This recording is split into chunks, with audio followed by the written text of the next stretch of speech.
আছে একটি পাখি, এই পাখির নাম কি? শালিক। ও, এটা কি তুমি পালো? জি। ও তাই না? জি। আচ্ছা আচ্ছা আচ্ছা, এটা কি তোমার হাতে থেকে যায় না? জি না। ও আচ্ছা, এই জন্যই তো তোমার হাত ছাড়া এটা কোথাও লড়েও না।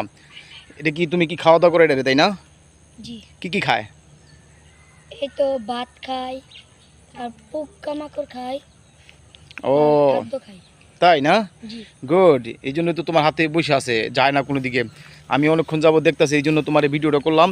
তো তোমার নামটা কি ভাইয়া? রিপাত। ও, তোমার নাম রিপাত। জি। সাবাস। এই তো কি সুন্দর পাখিটা, আসলে কি সুন্দর বসে আছে শালিক পাখিটা। তো সম্ভবত তোমার কাছে অনেক এটা পোষ মানায় গেছে, তাই না? জি। যাক ইনশাল্লাহ, তাইলে তুমি এটারে ঠিক মতো পালবা। জি। আচ্ছা, তুমি এটারে পালবা, এটা সবসময় তোমার কাছে থাকবে, তাই না? জি। ওকে, ঠিক আছে রিফাত ভাইয়া, তোমাকে ধন্যবাদ এই পাখিটা আমাদেরকে দেখানোর জন্য। ঠিক আছে, আল্লাহ হাফেজ। আল্লাহ হাফেজ।